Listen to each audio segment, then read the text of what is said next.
Here we are. It's the podcast. Welcome everybody to In part the Buff. 2. 3, you idiot. 3. Hi. Yep. Yeah. You guys are failures. You said you'd be done with this without me. Yeah. We argued and debated until 2 o'clock in the morning about the first round. I wouldn't say arguing. It was just like deliberation. I didn't leave feeling like, God damn it, I didn't get my say. Even when I lost some, I'm not sure if I did. Spoiler alert.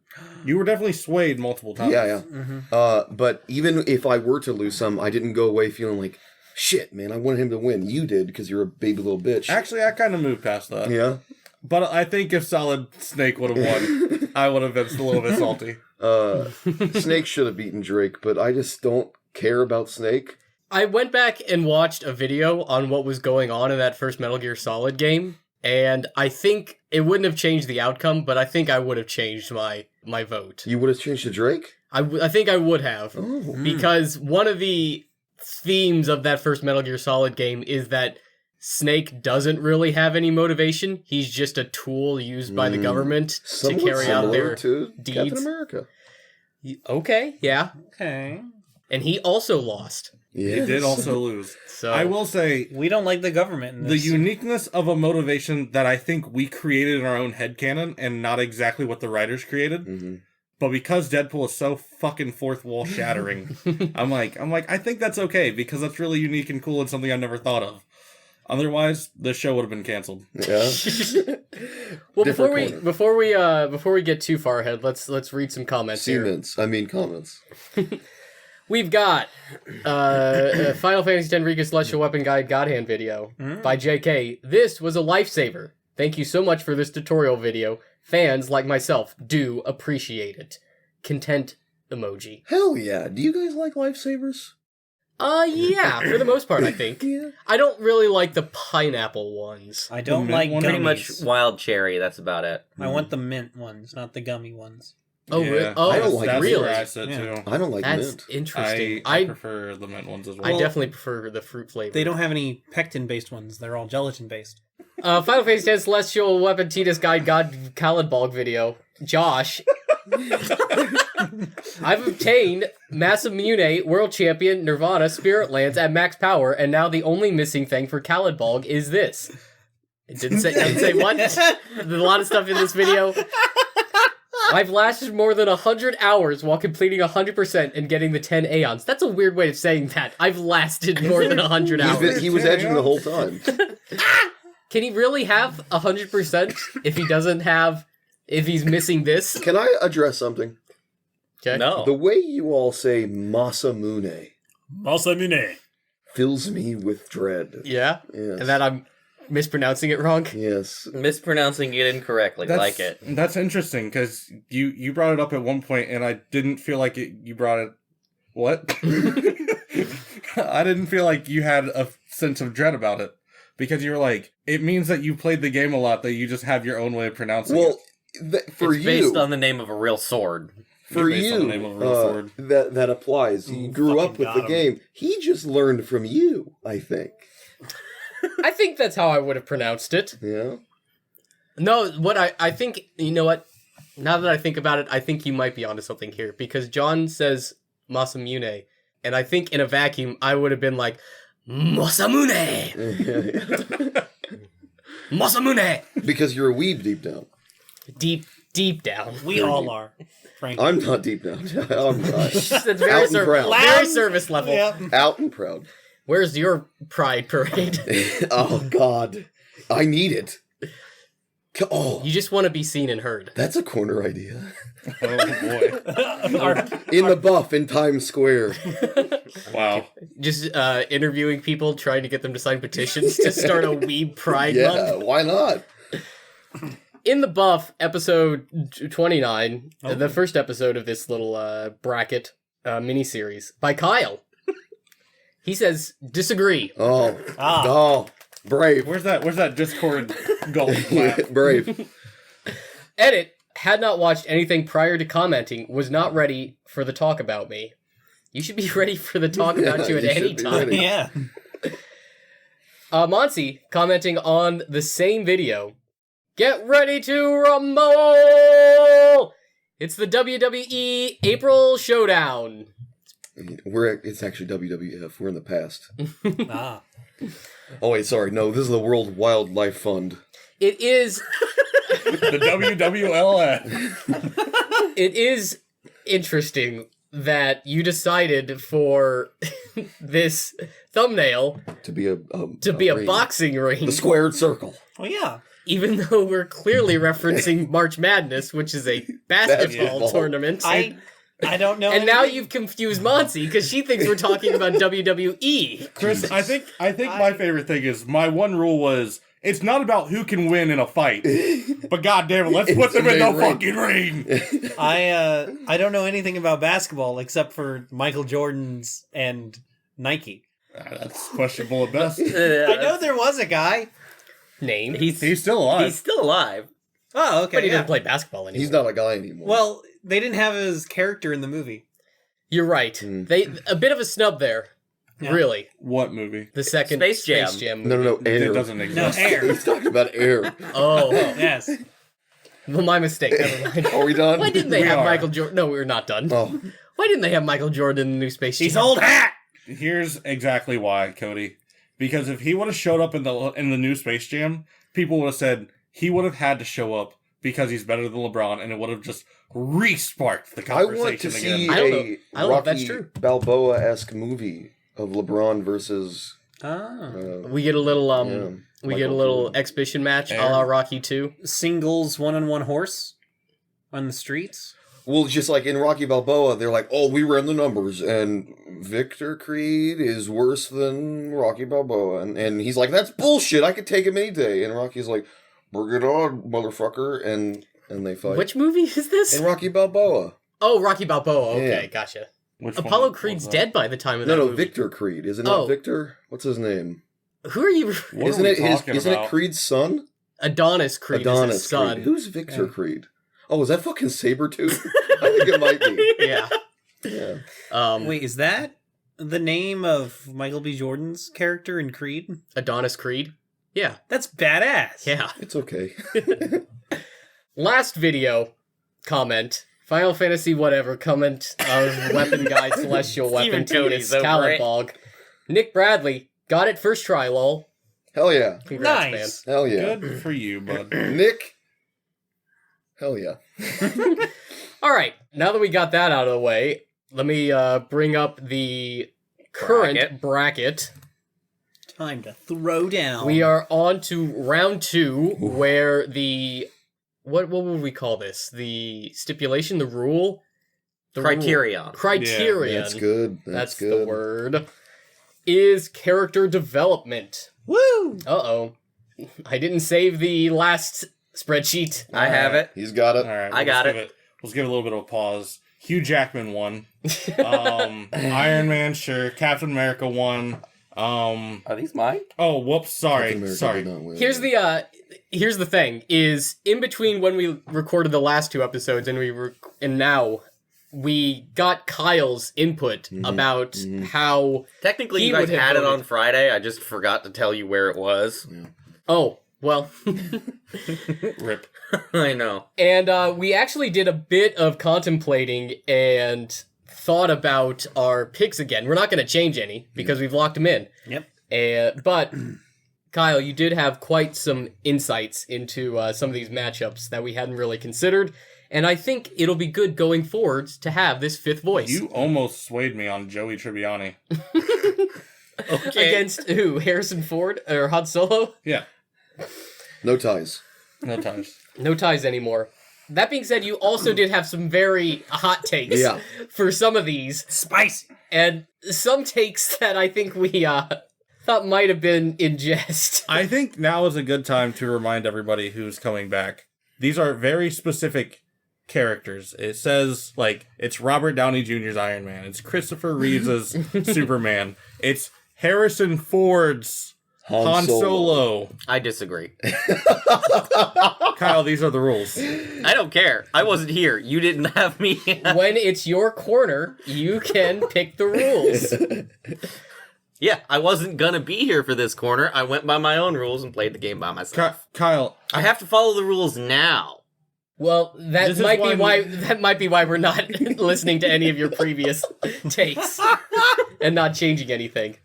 Let's get the show on the road. All right, where do we want to start? There's a monster looming in the distance. Anybody got a named Joel and D4? Arthur. Give me 1 second. We are starting Please no. 1. Oh my god! The superhero. Back to the superheroes. Woohoo! Don't worry. There's only two arguments. 2 this matchups. time. So, for character development, we have David Gunn from Unbreakable. Yeah. Haven't seen this movie. There's multiple movies. Kyle, you've had 2 weeks now. What the fuck, dude? I've been at work. What was So all have that? I. What was all that about doing research for this? You said you were gonna do all this research, and now you're just coming in proudly declaring, He Yeah. makes his own rules. Yeah, "Make my own Kyle. rules." I don't know I who didn't David watch Gunn is. it I don't either. care who David Gunn is. I feel like Kyle. Man, I really want to find a place to do the Tobey Maguire Spider-Man. I got you for 3 minutes of playtime. But like, Oh, the Bonesaw one? yeah. Is- Bonesaw, that's his Yeah. name. Is Kyle Bonesaw or is Kyle Spider-Man? Because he kicked in my door and just said, "This is my game now." I got you for 3 minutes. Playtime's over. Great. Rip. So who's better character development, David Gunn or Iron Man? I mean, Iron going Man. into there's no fucking way we Yeah. don't say Iron Man. I've thought about this a lot and how we're going to structure the character development phase, and I think Okay, how many Marvel movies is Robert Well, Downey Jr. hold on, in? hold Come on. on. I think the best way to frame these arguments is to start by just running us through a quick run through of their journey, right? Okay. From start to finish. With David Gunn, his journey is he didn't think he was a superhero, he didn't think he was superpowered, then he was, and now he's a crime fighter.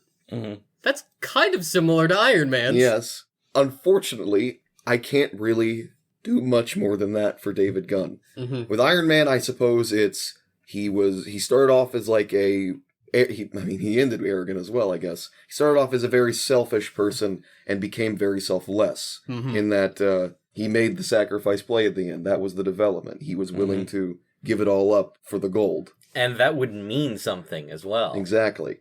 And just in that, I'd say Iron Man wins for me. Because unfortunately, I just can't give a lot more to David Gunn. So, Wolverine lost to David Gunn because David Gunn did a lot more in one movie than Wolverine did in multiple series of movies. Where it's the exact opposite in development for Iron Man because he had his whole core character development in his first movie. His second and third movie had different developments. Like, his second movie, he was dying, and he's like, "Oh, I'm just gonna live life on the edge. I'm not gonna be here much longer, so I don't give a fuck anymore." It was like an exploration on the importance of his existence. Yeah. And then his third movie was PTSD after the Avengers, right? Right. But from there on, like, he kind of had this growth, and they did a unique thing where he kind of became Spider-Man's Uncle Ben. That's a good point. He does kind of enter into this new figure and this new role in life by being Spider-Man's mentor and almost like a surrogate father figure. Yeah. That's interesting. I definitely couldn't see Iron Man 1 Robert Downey Jr. doing that. Absolutely. Right. Yeah. Absolutely. That's the reason it hits home for me in this one is every single movie he is evolving as a character, whereas David Gunn's got one movie. He has to have some pretty 3 movies. okay, sure. Split. He has to have some pretty impressive character development through all of them to catch up. I think the thing that's really sentient for me is I buy Iron Man That's at Endgame. Right. That's what I was going to say was, like, all of Iron Man's development felt natural because as soon as he kind of became that surrogate father, you know, Infinity War comes around and he's talking with Pepper about, like, potentially having a kid and, like, moving on to actual fatherhood. Mm-hmm. And then you see him in Endgame, like, that was his world now. I also like his development between Age of Ultron and Civil War, where it's his fault that Ultron happens. And then by Civil War, he's like, dude, I tried it. I can't be trusted. Exactly. I screwed up. Yep. Somebody's got to take control. Somebody needs... Someone's I gonna have can't that. have this responsibility. I can sit in the passenger seat. I can't be at the driver's seat. Yep. And I can totally buy that he would Feel that way. feel that way so strongly. Especially after the first movie. After the first one is like that's what initiated that is like That's a very good point. I am an arms dealer who will sell to It's like he's like, primarily the American government, but this is going way too far into it, but it's like I've already made this mistake. What the fuck am I doing? Mm-hmm. Yep. Iron Man. Another thing, this is just small and it's not really big character development, but I love the idea of looking at his suits, and you see through the movies he goes through numerous fucking suits, all the way to the nanobot suit at the end. But like every suit that he makes, his next suit is an upgrade to whatever that did wrong. It's like a good analog for his character development. Yeah. Mm-hmm. Like his first suit could not even actually fly. It was his mark prototype. And then he made one that froze when it got too high up, so then he fixed that. Then in his second movie, it didn't handle electricity well. But then in Avengers, when he fought Thor, he had upgraded a suit that was able to manipulate electricity better. And they continued to just like fix every problem that he ran into as he went. Chris? He haven't said anything. In Ultron, he talked about having a shield around the Earth, and he had a satellite with an extra suit on it that he had to call down to fight Hulk. There you go. Another That example was in the same of what- movie. Yeah, That didn't doesn't Okay. really mesh with what he's So, Iron Man? Iron Man. Iron Man. Yeah. Iron Man. I would like to vote for David Gunn, saying. Yeah, just to give him the pity. Honestly, but I know nothing about his character and haven't seen any of his movies. Great. So I guess I have to say Iron Man. All I keep thinking of is that Funhouse bit where James is like, "They call me Mr. Glass!" Yeah. It's like a complete bastardization of his character. I assume. Yeah. I wouldn't know. All right. Next matchup. We've got Deadpool versus Christopher Reeves' Superman. All right. Let's start on their journeys.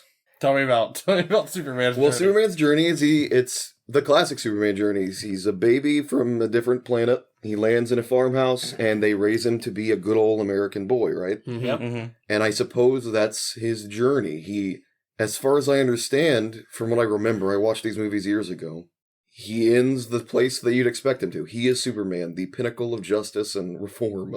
My understanding is that all of the character development that ever happens for Clark, because the way Superman's written is Superman is kind of just the character that Clark plays in order to be the person who can handle all of the responsibility of saving the world. Yeah, that is something that I've seen people bring up, that, like, as a juxtaposition between Batman and Superman, it's like... what's his The real name? person Bruce- is Clark. Bruce versus Wayne Batman is is the real person. Yeah, Bruce Wayne is the alter ego. But Yeah. Oh, we aren't going with the Kill Bill 2 approach? no. That Kal-El is actually the real person? Oh, yeah. And Clark is just the costume? Because all the character development is that Clark is already the best person he could be. And he has to be that and stay that way because he is Superman. He has that power, and if at any point he stops being that person, Superman takes over the world. I will say that Bill's speech is very compelling. It is very compelling. When he's like talking about how the whole world is paper mache or whatever. Is that him? No, that's against Darkseid. That's Superman versus Darkseid. No, I'm pretty sure Bill says something along the lines of the whole world could crumble to dust because I'm so strong, right? He says something like that. That's the Superman versus Darkseid World of Cardboard thing. No, I think he's referring to Kill Bill Volume 2. Yeah. And the monologue that Bill is talking Yeah. about Superman. He says something along the lines of he could just destroy the world accidentally, and so that's the real person he is, and he's like walking around with He's pretending to be Clark. yeah. He's actually Kal-El. I don't know if I agree with that. Yeah, I don't. It's compelling. It's compelling, but also Bill's a psychopath. Yeah. And so of course he would think that. I bring it up because I thought we might be a little sparse on Superman's character development, especially because it's Christopher Reeves, who's like, it's like the standard against which you compare all other portrayals. He's the good old boy. I'm trying to remember, was there ever the big question of debate of it was never whether he could, it was whether he should. Was that in his movies, or was that in a different iteration? I think that was in Man of Steel. Was that Man of Steel? Yeah, because that completely changed everything about Superman's character, because he's always been his dad as a role model to him is And you there's should that- help people. There's that scene of his dad being like, maybe you shouldn't have saved those kids in the bus. Yeah, Yeah. and that's from the Man of Steel. And That's later. Yeah, I remember later he's like No. laying under a car that's about to explode or something. And Superman's like, oh, I could have saved him. And he just, like, waves him off, like, don't do it. No, That's it's a tornado. Oh, was it a tornado? Really fucking stupid. It really was. Moving over to Deadpool, I've thought about this a lot. I was gonna watch his 2 movies, then didn't. Same. 3 movies, sorry. And What's the third one? No, X-Men Origins Wolverine. Oh, yeah. He is Ryan Reynolds as Yeah. Deadpool in that Yeah. movie. Yeah. And I mean, guess really, you just need to see the Deadpool 3 trailer. if I'm stretching, I suppose the idea would be he starts his development is he starts the movie immortal, and then learns that I can be immortal for the people who aren't, namely the love of his life. Yeah.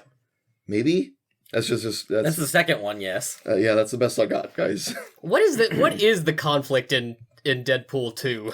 So it starts out with he is being Deadpool, and that makes a lot of enemies. So they raid his house, kill his girlfriend, and at that stage he goes into X-Men depression and tries to blow himself up and succeeds, and then doesn't die from it.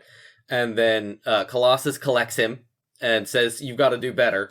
And so he tries to be a superhero, can't stomach the not, being an asshole all the time. He creates X-Force. Creates X-Force. Gets them killed. Gets them killed. And then he has to spend all this time with the other kid who can shoot fire out of his hands, trying to make him... Russell. Trying to make him better so that he doesn't become a mass murderer, so Cable doesn't have to kill him. Right. Yep. And then we find out the kid, who, the orphanage he came from was abusing them to the point that it was causing people to go psychotic because they were mutants. Well, I think with that... So you chose to do your research on Deadpool? I have been a fan of Deadpool for a long time, and I'm just repeating that movie because I remember it. Well, honestly, this kind of reinforces my vote against Captain America. I forgot all this motivation that he developed in the second movie about being part of a team and starting his own team and all of that. And I think that also plays into his character development. Sure.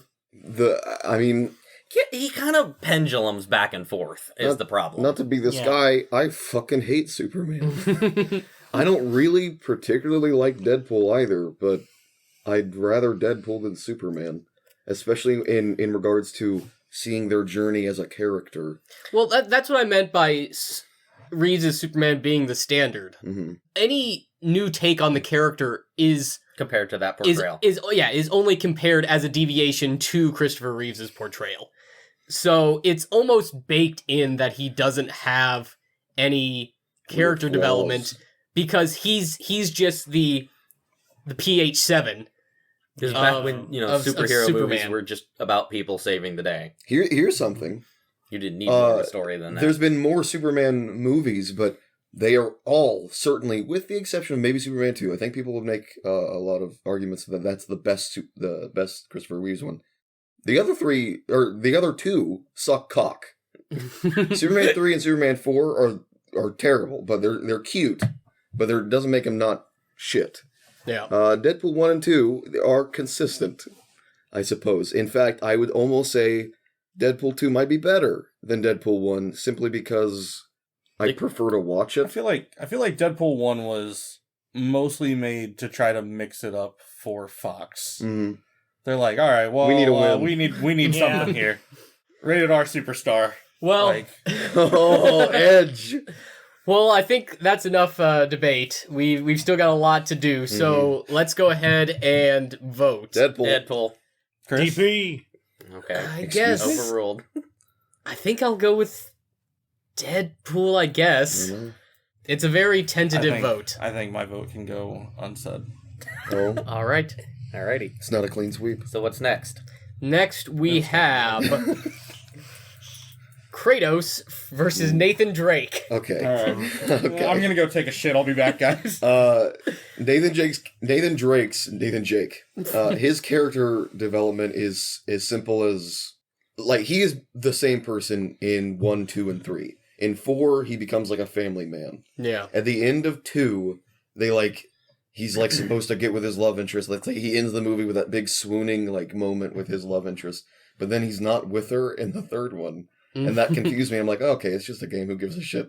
Because who does give a shit it's one of those kinds of games. Yeah. But then 4 because I think it was in between 3 and 4, The Last of Us happened, and Naughty Dog was like, oh yeah, fuck, we could like make stories. We could make some good shit if we want. So 4 tried to take Drake and make him a character, I feel, and for the most part, they succeeded. But to be honest, it was just like he's with the love of his life, and he wants to reconnect with his brother, who we learn his backstory finally in 4, which he probably didn't even have one before then. And yeah, I think that was like a continuity thing. Is Yeah. he didn't have a brother. It was clear like he didn't have any siblings. he certainly didn't mention any. Even in some of the flashbacks where his brother would have been there, he Mhm. wasn't. So it's very much a we just invented this for the 4th game. Yep. And I think the most I can say is he becomes an idealized version of himself that cares for his family. As simple as that. Well, that's noble. Yeah. You know, I would almost say Kratos had a similar development.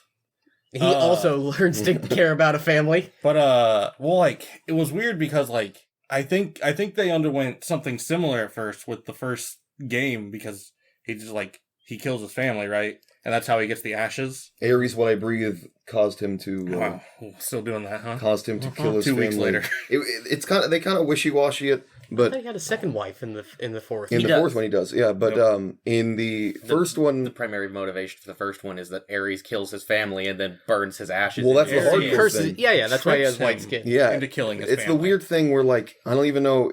I think they were trying to do like a Viking blood rage type of thing. Like he was going berserk.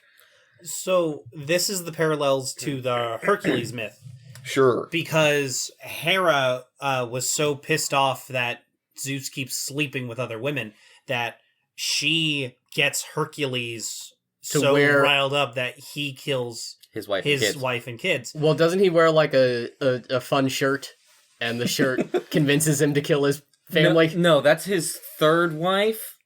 Wow. Yeah, he had 4. Okay. He had 4 wives. He started getting eyes for the 4th woman while he was with his 3rd wife, and his As it 3rd wife happens. happened to have The seal's been broken. a vial Yes. of Hydra venom, and basically covered the back collar of his tunic, and that didn't kill him, but it came as close to killing him as he could. 4 wives, huh? Hydra venom comes up a lot with Hercules. Yeah. So Kratos accidentally kills his family and is like, oh, fuck, what have I done? And he was in service to Ares at the time. Does he generally have remorse about it? Yeah, Yeah. that's Oh, it. Like absolutely. the entire push of the first game is that he wants revenge on Ares, and they want Ares out of there, as in the Pantheon wants Ares out of there. And so he's like, the only way for me to kill a god is to find the Pandora's box and open it, and inside is the power to smite a god. Mm-hmm. That wasn't actually true, but what ended up happening was he opened up the box and released all the fear and hatred in the world, and that corrupted Zeus. And it corrupted Zeus to be like, he saw what Kratos did to Ares, is like, shit, he could fucking do that anytime to me. And then Kratos is the god of war in God of War 2. And at the very beginning of the game, Zeus takes the gift that Zeus takes the gift that he'd given to Kratos himself. Mm-hmm. And is like, you can't be a god anymore because I'm afraid of what you'll do to me. Okay. And so 2 and 3 is him getting to the top of the ladder and saying, like, I'm going to push this motherfucker off. Because he shoved me into Hades. Yeah. Now, between 3 and the 2018 soft reboot, a lot of character development happened hmm Yeah. in between the shows. Right. That's basically Kratos got older. Have you guys seen Ragnarok at all? Or No spoilers. I have. oh, really? You don't want I any will say- spoilers? No spoilers. Oh, So I will fuck, 'cause say- there's a lot that happens there. I will say that they did such a great job of showing that he is an older, wiser character, but he is still the same goddamn Mhm. motherfucker that'll beat the shit out of anybody. Or he Um, can be, but he doesn't like that he is that.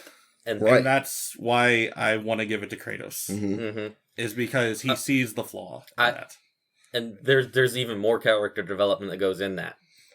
Yeah, I guess when you break it down like that, Nathan Drake, I'm sorry I can't give spoilers because Like- there's some really good stuff. Nathan Drake doesn't really show any remorse for all of those people he Yeah, murdered in his first 3 games. The Drake games, or the Uncharted games rather, are like the biggest proponent of the argument for ludonarrative dissonance, Mm-hmm. where you murder literally hundreds of people. Maybe to- thousands. Yeah. You get up There's a trophy in one of them to kill 1,000 people. And the trophy's called ludonarrative Yes. dissonance. And it's to get a trinket at the end of the day. Right. Right. Wow. You're killing people who just have the same motivation that your character Mm-hmm. does. And they don't even seem all that particularly evil a lot of the time. And I guess by the time the fourth game rolls around, Kratos has started to regret some of his actions, Mhm. whereas Nathan Drake perhaps not as much. There's this part in God of War 3 where you're climbing up the Mount Olympus. You're not saying a lot, bud. You okay? He's just waiting until Pride and Prejudice comes around. he's gonna be there. You're climbing up Mount Olympus, and there's like human villages or cities, I guess, along the edges of the mountain, and you have to go through them in order to reach the top. And there are humans there, and as you kill the gods, more shit keeps going wrong, and more like beasts are getting released, and you get to see all of these humans getting torn apart by these monsters, and you're killing the monsters, and you're also just ripping your way through all of these innocent people. Mm-hmm. And I think that really, they don't hammer it home, but I see that and I'm just like, he's not even a person anymore. He is a force of nature whose sole goal is to murder this person who wronged him. I remember at the beginning of God of War 3, I believe Poseidon is the first one to die. Mm-hmm. And like you watch as as you kill him and he falls into the water, just like water, like the water levels rise and surge Yeah, the and just flood the entire world. That is like one of the driving points of the narrative in the new ones, is that world that he was a part of has been destroyed by his actions. Like, that he killed the Pantheon and they were connected to the world, and therefore the world is now gone. Also, I was so tickled when I finally got to play God of War 4, and I did not expect any of that to matter. He goes there, and the last thing I would have expected was him to actually when he was see in hell? Zeus. Yeah. Oh, that was incredible. When he actually saw Zeus, I'm like, what the fuck? It's canon? So, Yeah. like, that happened? Because they didn't talk about it at all up to that point. Yeah. They talk about it a lot in the fifth one. Yep. Well, what can we say here then? Kratos versus Nathan Drake. Kratos. Kratos for me. It is. Drake. Does he kill I'm Hades? just kidding. Yes. Yeah, he kills He kills everybody but Aphrodite, and Doesn't he fuck Aphrodite? Yeah. Does he fuck? Is it her? yeah, Wait, does he kill Persephone? he accidentally kills Athena. Okay. I'm not sure about Persephone. I think something along that lines happened, but it Persephone in God of War 2, I think, is All right. present. Well, are you guys ready for the rest of the episode to happen? Main event. Here we go. We've got I only know This- I only know one of these characters. This very well could be the championship round right here. Joel from The Last of Us, Arthur from Red Dead 2. I've been thinking about this one a lot. I've been trying to less think about it and more come up with a way to frame it, so we don't spend an hour and a half on this. Well, so if we're speed running this, just the cliff notes. My analysis of this is that Joel and Arthur, Faith, their character developments almost go in opposite directions. Mm-hmm. Yeah. We see Joel move from a selfless character to a selfish character, and we see Arthur move from a selfish character to a selfless character. Well, actually, I'm going to say you're wrong. I think Joel was a selfish character that became more selfish with purpose. Okay, I can see how you might think that. Not that it's wrong. I framed that very weirdly. What I mean is, at the beginning, he really cares about I see what you're saying. his family. Yep, I got you. And he almost, like, he's willing to die for his daughter at the beginning. Whereas at the end, he's willing to kill everyone. everyone for his surrogate daughter. Not bad. The very beginning of the game for me was 20 years later. I see. Realistically. I have a hard time not imagining his arc as I imagine a scale of morality. Mm-hmm. Bad, good. And his arc is like a Fibonacci spiral. Let's say he starts here, becomes a dad 20 years before the game happens. He's good. She's dead. Mm-hmm. Oh, Ellie's pretty good. Oh, fuck. It just continues to expand. Yeah. Okay. And he gets to the further extreme on either side as the progression continues. And I love that. It's so Joel. That's his... He is a man of extremes. Something else we could say is that both characters die. Mm-hmm. But Joel's death is both die as a result of their actions, actually, directly because of their actions. Whereas, again, between Joel and Arthur, Joel's actions are kind of like Nathan Drake's. Mm-hmm. You know, he dies because he kills people, and those people want revenge for what he's done. Whereas Arthur dies, and between when he knows he's going to die and he does die, he sacrifices himself for the people in his family. You could even say they have a similar... They both die as a result of a monstrous act. Mm-hmm. So Arthur beats a man who didn't deserve it and gets TB from it. Man, that was such a subtle scene, too. Joel ends the world, right? Essentially. Or at least forces the world to continue as it is. He snuffs out their chance for a better world. Yeah. Let's say that. Because we don't know if what they were going to do to Ellie actually would have helped. Well, they make a really good point, too, in the second game that I hadn't even considered before I played the second game. Where the fuck could they possibly get another brain surgeon? It is possible the science of brain surgery ended with him murdering that man. Yeah. Mm-hmm. But, like, even then, like Cody was saying, like, so he performs the surgery, they get the cordyceps or whatever, and then, like, now, how do they have the stuff that they need to create a vaccine? Yeah. Yeah. And how do you know that vaccine's going to work? Well, You've only got so much material to work with at that stage. Well, also, vaccines don't work against fungi. Yeah. No, they do. You can. It's very limited, but you can get that to work. Well, that's a development for another day, though. Correct. Because if we don't keep this on track, we're going to be here for a month. We don't need to talk about the science of that. Just the notion that it was dubious at best that it was going to work. That's what I mean. I think the premise is flawed, that they could derive a cure from Ellie. And the other part of the part that you probably don't get from this is Joel did not consider that in the slightest. Yeah, the idea that it might girl. not have worked never entered his mind. Anybody else have anything else they want to say? Well, I want to talk a bit more about Arthur, right? So, first off, considering all the good guy options. Good guy Arthur is my sweet baby. That's a really good point, because a lot of Arthur's choices are up to the player. Mm-hmm. And I specifically played Arthur as a bastard at the beginning of the game. I made all of the low honor decisions because, to me, he still would be a bastard at the beginning of the game. Was this the first time you played it? Yeah. Okay. Yeah, like the guy that you chased through Valentine. You killed him? I killed him.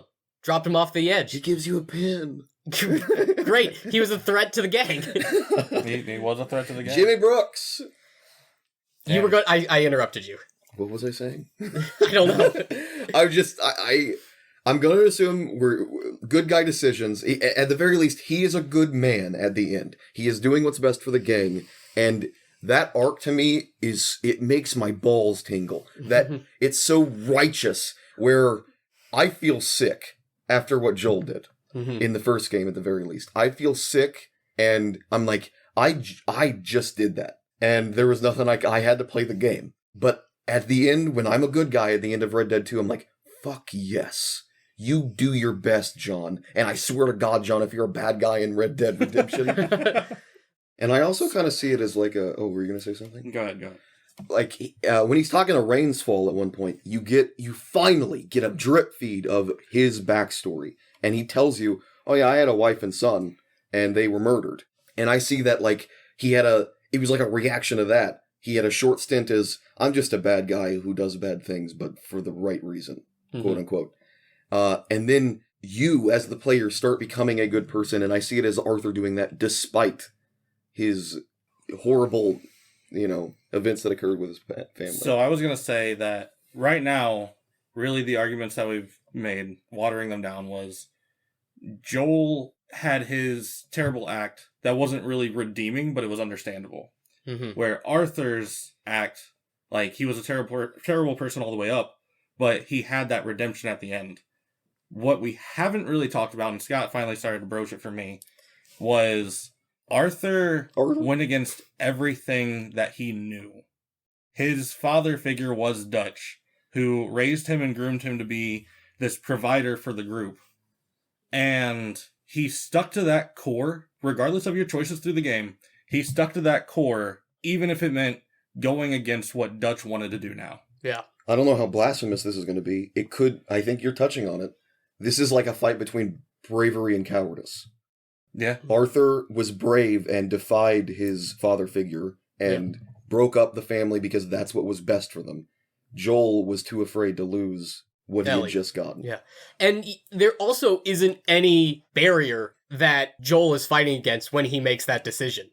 The fact that that chance of a better world doesn't even enter into his mind.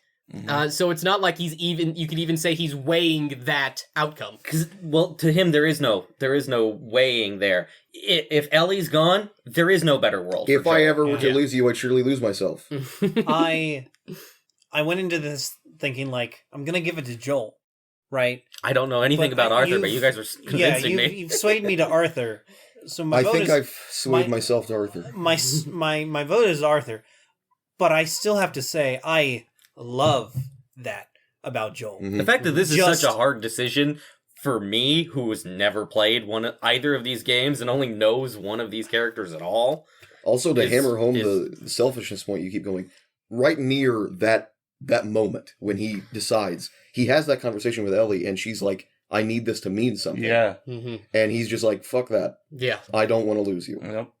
I wanted to bring something up that I watched in an analysis video. I think I posted it in the Discord, but it's that DJ Peach Cobbler video Mhm. that it's not necessarily related to the topic, but I think it's a very interesting point to think about, in that at the beginning of their games, John Marston and Arthur Morgan are criminals. And there's nothing that you can do in those respective games that can change their pasts Right. and the evil deeds that they have done. You could be the nicest person in the world in that game. You could give your money away to charity. You could save every single Be damsel in nice to distress. Mickey. None of that changes what happened before you hit the start button. Hmm. Yep. And I think that's very interesting from a point of redemption, especially with like John's story in Red Dead 1, because throughout that game, he is trying to be a better person, and he's trying to redeem himself in the eyes of his family. And the question that I don't really see getting asked a lot is, well, does this man deserve Yeah. redemption? Does he deserve to just be able to let go of all the evil he has done in his past Oh, man. and get the happy ending? Is that allowed? Because you had no part in all the evil things that John and Arthur did. But they're still trying to have that happy ending. And it's like, maybe they don't deserve a Oh. happy ending. No, I don't know if they're necessarily trying. I can't say this for John, but for Arthur, you know, like, you see Mrs. Downs, like, and the horrors that she'd gone through, and he's like, just take the money. I don't want it. I don't need it. Don't thank me. Just get the fuck out of here. Go live a better life. Mhm. And like, he just really wants to right his wrongs. It's not whether he deserves a happy ending or anything. And I mean, like, to me, the canon end of the game is when Micah just shoots him. Yeah. Like, it's not that heroic laying to the side with the sunset coming up, fucking, I feel it, like the song playing, like he died an outlaw. No matter what his actions were to try to fix everything, he knew he was dying, and when he died, the gang was being He knew he was dying, and he was never going to get that sunset. Yep. I don't know if you were trying to, but you've maybe accidentally swayed me more to Arthur. Despite whether or not he deserved it or not, he was trying. So here's where I go on that is, if anybody has done something so wrong that we would say that they do not deserve to at least try for redemption, we deprive the rest of the world of every good deed they might ever try to do to make Wow. it better. Heady stuff. Oh, man. All right. Now I'm giving us a negative point towards Joel. The very beginning of Last of Us 2, he's opening up to Tommy, talking to him about everything that happened on the journey and How him he killing lied. all those people in Utah and how he lied to her. And Tommy just looks at him and says, Jesus Christ, Joel, what did you do? And Joel looks up at him and just says, I saved her. Mm-hmm. because that is how he convinces himself that he was doing the right thing. Mm-hmm. Because he wasn't necessarily actually saving her. He was saving his world, like we've already touched on. But it's that cowardice of being afraid to face the actions that he actually did. He was saving himself. Yeah. Cowardice. Here's my hot take then, I guess, is using the same logic as Arthur and John. Maybe Joel didn't deserve a happy ending in Last of Us 2. Yeah. Take that, internet. Yeah. Maybe he deserved to die. I think Because he fucking did. I hated all those takes on, Last of Us 2 sucks, Joel dies at the beginning. Yep. Fuck you. Everybody said, "Oh, we knew Joel was gonna die, but that was terrible. That was a terrible dude. That was the cold reality of a post-apocalyptic world." Yeah. A world that Joel may have insured. Yeah. I still love him though. So, Chris, you said Arthur. Arthur? Yep. It's about You living said with Arthur yourself. Scott. Cody. I think I'm gonna go with Arthur.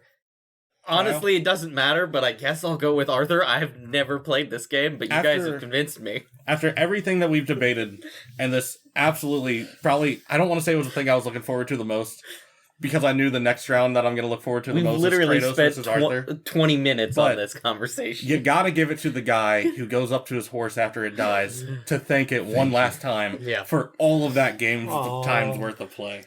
That's harsh. I had just bought that horse. I'd say maybe Arthur doesn't deserve a happy ending the same way that John doesn't deserve a happy ending, but Arthur also wasn't trying to ignore his past. Yeah. He was trying to make up for his past at the end. Fun little thing. I know this is gonna be a really long episode already. Fun little thing. I had 2 horses throughout that game. My first horse died during a cutscene where the Reverend got his foot stuck on the railroad tracks, and I helped him out, but my horse was just over here on the end of the railroad tracks, and it got hit and just got launched off the side. so we had to walk back, and I had to buy another horse. I remember you telling me this. That horse made it the rest of the way through the game. Kratos Arthur after those. Arthur after this for relatability. Oh no. That was tough. All right. Top right of the bracket, we have... Captain Jack Sparrow versus Elizabeth Bennet. Yep. Yes, sir. Same movies. Same universe. Oh, whoops. I've already told you why it's Bennet for me. Oh, Cody already decided this winner for us. Yeah, I accidentally typed in Jack Well, Sparrow. it's Jack. All right, character development.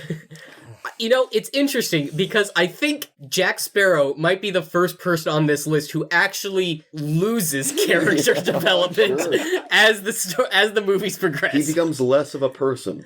And more of just a caricature. I guess that is still a development. Yeah, but I don't know if that's think winning him any you're- prizes. I think you're right to say it goes Yeah. the wrong way. Yeah.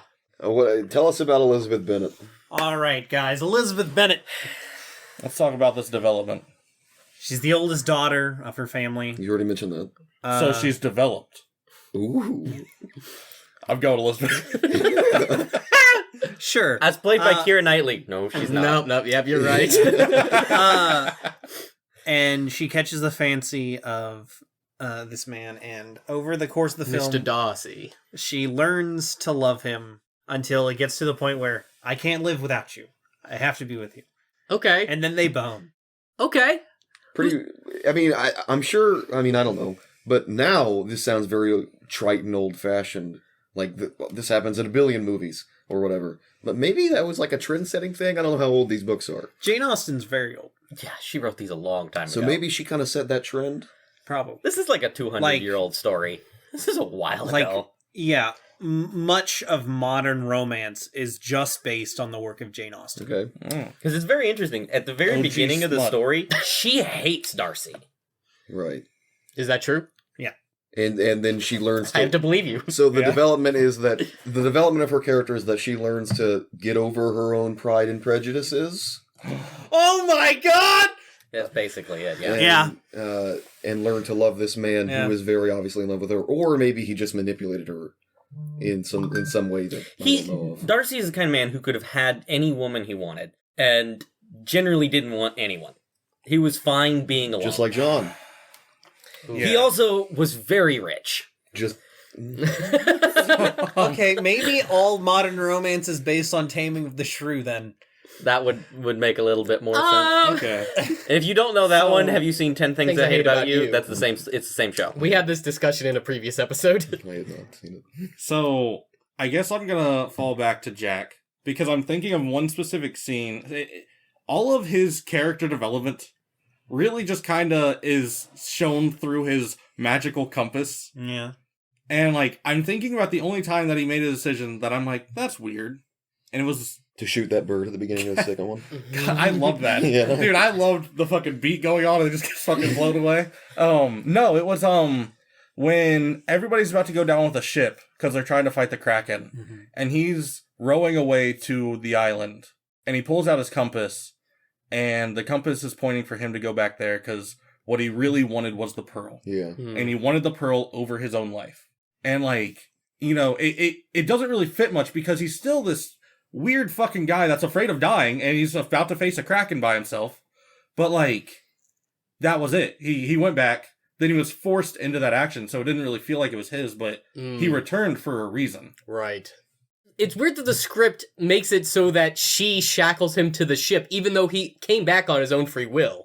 Mm-hmm. It's like, well, would he have done it? Maybe he would have done a double reverse no backsies take, Yeah. and left with all of them and not gone down with the ship, even though he came back. Maybe it's hard to tell just because, like, they were all on the ship too, so maybe it was like, I actually like these people, I want to go back and save them. You've kind of convinced me to pick Elizabeth Bennet here.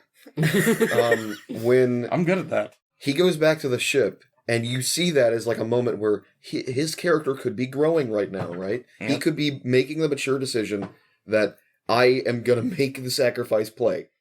But then he's just the same person. Oh, actually, it had to have been to save the people, because then, like, as soon as, like, the Kraken went away, he told his first mate, like, abandon ship, we're leaving. Yeah.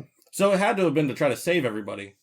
Okay. Yeah. And then it makes more sense to me now that Keira Knightley's character is like, oh no, you have the black spot. It's after you. It's not after the pearl.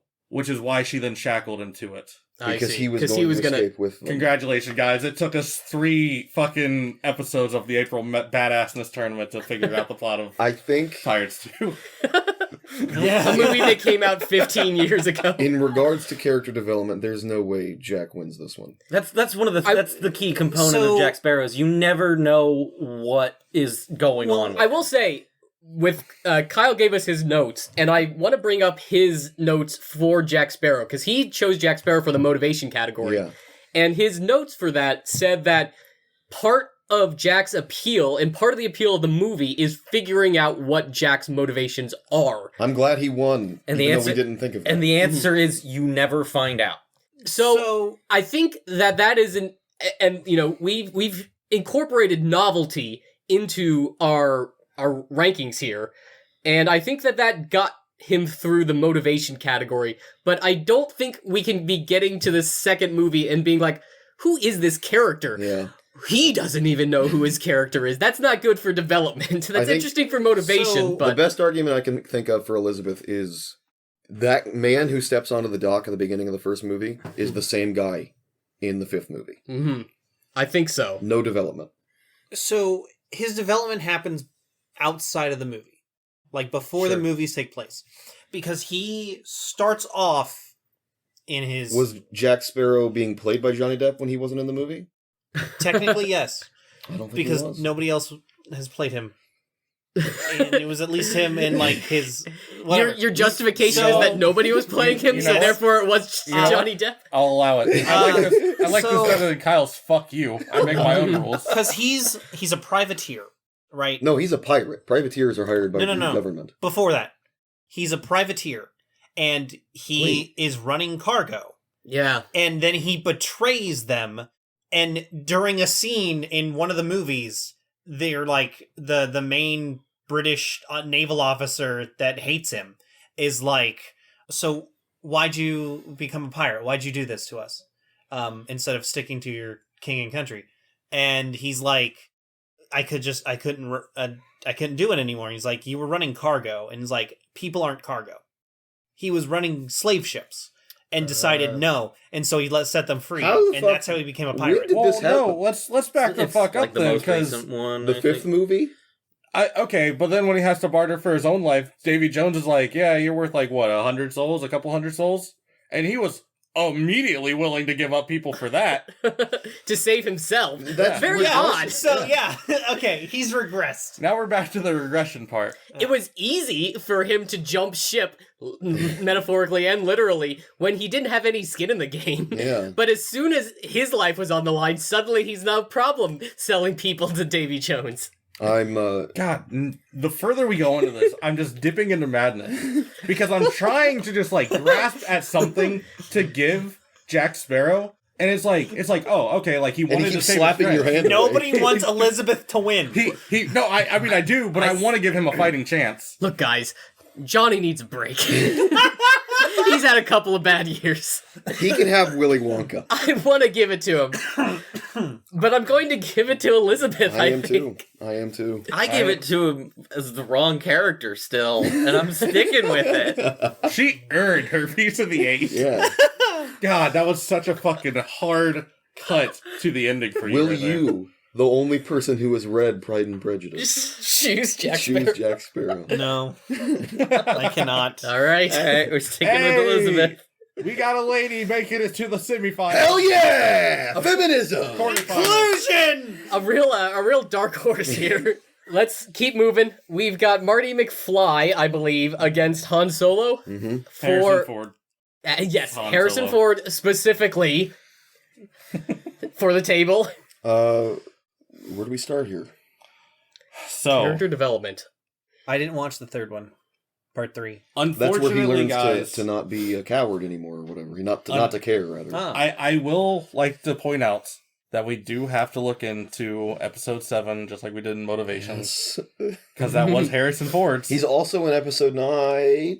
Nine. Nine for that brief bit. Where he forgives his son for killing him. Well, it is just his son imagining that he forgives him. Yeah, because he's not a Force Yeah. ghost. Yeah, It's so that's not how the stupid. Force works. I forgive you, Ben. Thanks, Ben. That might be Thanks, the best Ben. line. Like the best thing to come out of the post Chili. What's the next one? Sequel Sequel Chili. Thank you. I don't know what I was saying. Was probably him just looking at Finn saying, "That's not how the Force works." Yeah. It's funny coming from Han Solo, who also probably doesn't know how Yeah. it works. He just knows that that's not it. All right. So, Marty doesn't really have any development as a character until the third movie. Yeah. He's very static. He wants to get back to the future. Honestly, even... He wants to bone his girlfriend. And not his mom. Yeah. Although... Oh wait, sorry, Leah Thompson. sorry. I was talking about relatability. Yes. I don't have a girlfriend. But you do want to be your mom. I will say, Han Solo's character develops significantly in movies 4 and 5 because he learns also to not be a coward, Yeah. which took Marty 3 movies to do. It only took Han 1. And then in the 5th movie, well, I guess He wants to bang the princess. he does want to bang the princess, but he's also willing to sacrifice himself to the Carbonite. I guess he goes willingly, I would say. In as much as you're being Yeah, handcuffed, you're going to yeah. get shot if you don't, is willing. He goes bravely. Sure. Okay. Yeah. Yeah, that we'll say. I know. Chin up. Head held high. Yep. Like a man. So, episode 4, he kind of learns a little bit more than the purpose of smuggling. Mm-hmm. Episode 5, he develops a love interest, but then like it was a development of like, you know, how much he cares about his friendship with Luke too. In episode 5, I kind of got the impression that we are still watching the echo of him Or coming was that back episode 6? Yeah. to Oh, save 6. Luke in episode 4. And he's just kind of, because he's about to leave Hoth, right? He's like, I gotta get out of here. I got stuff that needs happening. I need people who need money. Yeah. But then stuff keeps happening. He's like, well, I'm not just gonna leave them. And I think that's the development for me. It is one of those things where Han kind of goes on his own hero's journey, but he's not the focus of the story, Yeah. so we don't see much of it. My problem Hmm. is that it's a more tangible problem similar to Jack Sparrow's in that by the 7th movie, his character has devolved. Mm-hmm. All of the lessons that he learns in the original trilogy to look after others, love his friends, make connections, care for a cause he has given up. And so apparently is Chewie. Yeah, well, Chewie's with him. Chewie's in it for the long haul, regardless, because he has no choice. Well, I don't know, man. His honor is on the line. Not this. We're not talking about Chewie here in this tournament, but he fucking loves the shit out of Luke and Leia. Yeah. And he's just like, But there was like, fuck them, I'm with Han. I mean, I guess He made an oath. not that this has to do with Harrison Ford, but the Solo story says like he owes like a life debt or something. Yes. To him or some, Yeah, he does. Just like Jar Jar. He legitimately, Han saved his life. Ergo, he now owes Han his life. But I feel like once Chewie saves his life once, wouldn't that just be equal? But Doesn't I it don't cancel You know. would out? think, and it could just be that he's like, I do actually like him. He's a pretty cool Wookiees dude. have rights too. I agree. And it might be, Right. and this isn't, we shouldn't be talking about because this is the Han one, but it could be that even though he wants to stay with Luke and Leia, because they're probably better people, he has to stick with Han because otherwise, how is Han going to get any better? He had the opportunity and he squandered it, but he's not dead yet. I like that. I That's can actually keep a him good alive. point. If I stick with Han, I can probably turn him back around and bring him back. That's great for Chewie, but we're No. not fucking talking about Right. Chewie. Okay, Wait, hold on. all right. That's Hold a good on. point. That's a really good Very point. good. A Hold very on. good counter. I do like the idea that, Luke and Leia, they can take care of themselves. Han can't. He's my baby. Yeah. Actually, you know what? I'm going to take back what I just said about that being a good counter, because there's nothing in text to support Sure. that. No, there's not. And it goes back to my problem with fan theories that the whole fan theory is just the audience rewriting the story to make it not be bad. I had a thought just now that I think is a huge negative for Han. Because from 6 to 7, that is a huge red flag, as in, like, it reminds me so much of Drake. Mhm. At the end of 2, he's like with his love. You think, oh, he's going to live happily ever after. But then in 3, he's just a treasure hunter again. Yeah. And she's not in the picture. I don't even think she's in the fucking game. Like, it doesn't make any sense because it felt like it was a closed story. There was 4, 5, and 6. At the end of 6, like, everything was complete. Mm-hmm. And Han was with Leia. One of the many fundamental problems with the sequel trilogy. Kathleen! Sorry. No, Are we just going to give this to Marty at this stage? That's what it Well, sounds like we're going. But with Marty, the development that he had in the third one was get back. Well, no, in the third What one, was his, it his exactly? development was to no longer care that people call him a coward. Right. That's basically Which is not to say no longer be a coward, Yeah. but to not care what people think about him. But I do kind of like that sentiment, the idea that it's okay to be scared. Yeah. Which I guess he's not necessarily all that cowardly. Like, he does go into that duel with Yeah. with Tannen in the third one.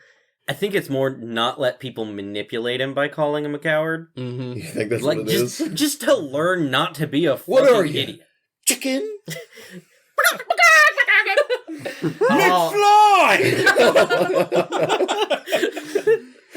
Wonderful. So quotable. Here's a really bad hot take that I might Uh-oh. just throw in here. Uh-oh. Sure. I might give this to Han solely because I'm so disappointed with that reversal of character development. Like, he became a very admirable character, a very just enjoyable character, a much beloved character of the series. And then, where did that go? Where did that go in the story? Why is that like that? And we'll never get that story. So your vote is still Han? I think it might be, just because I'm so pissed off All right, that they fucked it up. We're going to go in the form of a star here because I want to go second. I am also going to vote Han solely because... Solo because... Nice. Thanks. While he had some points knocked off because of the transition from 6 to 7, there were so many great things about 4, 5, and 6 Mm-hmm. that I felt like still outweigh everything that Marty went through. We're going to the star. So, I want to give it to Han because I know him more. And there's good character development and bad character development. And with Han Solo, we're told that he changed because his son went bad. Mhm. Okay? He became disillusioned. And he is literally just a stand-in at that point for the boomer generation. Okay, They political I did not takes. expect this. They had- Whoa, here's the real hot take, baby. You have all these hippies who had these dreams of a better future, and then they became a part of the problem because they became disillusioned with it. That's Han. That is literally just Han. That is a At hot that take point. I could not have expected. Yo, So, I'm all for it right I'm now. for McFly. You're gonna vote for McFly? I'm voting for McFly. See, this is interesting.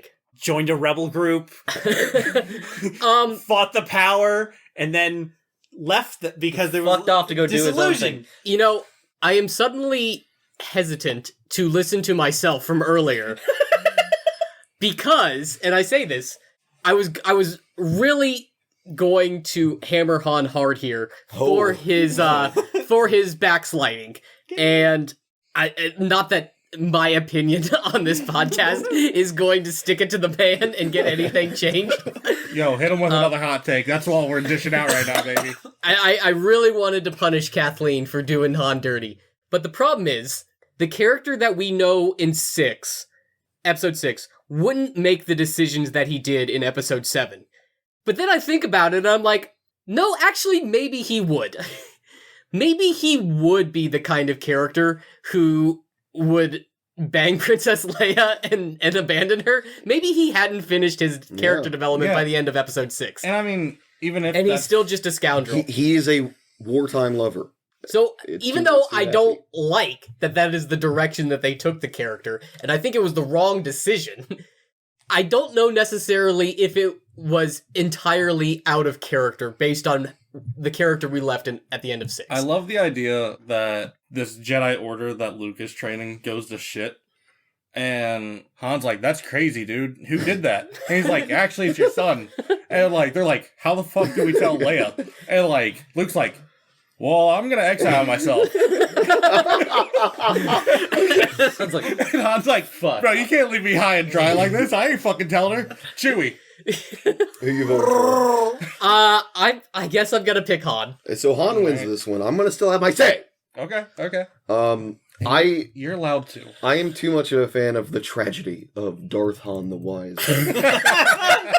I do really like. I joke, but I like that. I like how tragic it feels that he, even in 7, he reaches his hand out to his son and thinks, I am redeeming him right now. I am getting through to him. And his son's like, thank you so much for doing this, Dad. Stabs him through the gut. And his dad's just like, what the fuck? I just thought Luke had to have told him of what happened in the Emperor's chamber. Nice. And so Is that when they fuck each other? yes. No, he's talking about it in the Emperor versus Vader. The Yeah, thing I I know. No, Yeah. no, Okay. no. And so I know. he's literally thinking, this is my Luke moment. I'm going. You think so? I am going to redeem Yeah. my son the way Luke redeemed his father. And then it didn't go that way. I don't know. It rhymes like poetry. I don't know who's controlling Ben, but by the end of this, goddammit, Ben's gonna be throwing somebody in a big ass hole. Big asshole. It is interesting that Han thought that he was getting through to Ben, and then Kylo Ren, because he makes the decision to be Kylo Ren in that does. decision, and Han mistakes Kylo Ren's like reassurance and increase in confidence that he redeemed him, Yeah. rather than Kylo Ren use that opportunity to resolve himself to being Kylo Ren. The face that Harrison Ford makes in the moment of him being stabbed made me realize just how old Harrison Ford is. Because, like, it sits on his face for a minute while he's, like, having the realization. And, like, I'm just wondering if, like, maybe he doesn't realize he's been stabbed yet. Because, like, old people will, like, start to lose feelings at their We hands. gotta go. We gotta move. We gotta on. move. We Yeah. gotta move. Oh shit.